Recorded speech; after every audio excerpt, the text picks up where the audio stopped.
بسم اللہ الرحمن الرحیم۔ السلام علیکم۔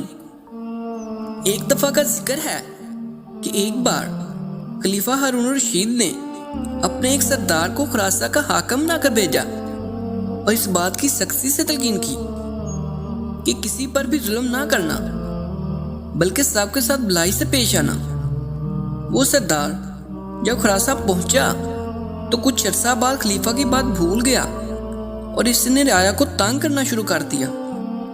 ہر شخص اس سردار سے تنگ تھا۔ اگر کوئی آدمی اس کی شکایت لے کر خلیفہ کے پاس جانا بھی چاہتا تو یہ اس کو خلیفہ تک پہنچنے نہ دیتا۔ دوسری طرف یہ آدمی خلیفہ کو ہر وقت مکھن لگاتا رہتا اور پوری کوشش کرتا کہ خلیفہ کا اعتماد اس پر قائم رہے۔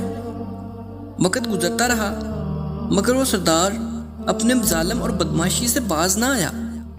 آخر کار ایک دن ایک انتہائی ضعیف بڑھیا دربار میں داخل ہوئی اور پورے رعب کے ساتھ خلیفہ ہارون الرشید کو مخاطب کر کے کہنے لگی، اے امیر المومنین، تم یہاں تخت شاہی پر مزے سے بیٹھے ہو، مجھے بتاؤ یہاں انصاف مہیا کرو گے یا وہاں جہاں تمہارا اپنا حساب لیا جائے گا؟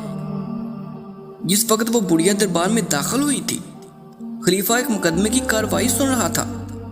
بڑھیا کی بات سنتے ہی سارے دربار میں خاموشی چھا گئی اور پھر ایک سردار نے بڑھیا کو ڈانٹتے ہوئے کہا، جانتی ہو تم کس کے سامنے گستاخی کر رہی ہو؟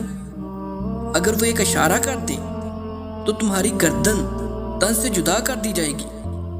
اس پر بڑھیا نے مکمل بے خوفی سے جواب دیا، ہاں میں جانتی ہوں، میں اس رکھوالے سے بات کر رہی ہوں جسے خدا نے ریور کی حفاظت کا ذمہ سونپ رکھا ہے، مگر وہ اپنے فرض کو بھول کر یہاں بے خبری سے بیٹھا ہے۔ شاید وہ بھول گیا ہے کہ اس دربار سے بڑا بھی ایک دربار ہے جہاں پر اس کا حساب لیا جائے گا۔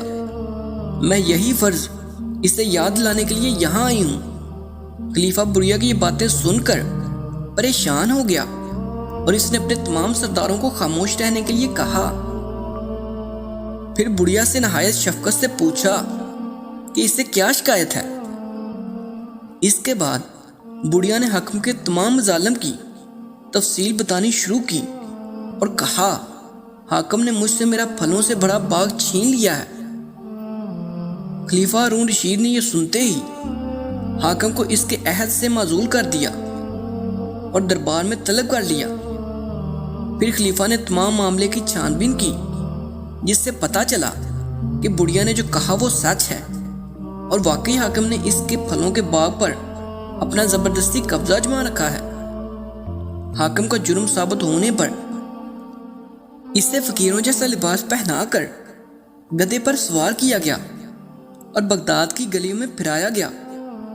ساتھ ساتھ حاکم اونچی اونچی آواز میں یہ بھی کہتا جا رہا تھا کہ میں امانت میں خیانت کرنے والا ایک ظالم شخص ہوں، اس لیے لوگوں مجھ سے سبق سیکھو۔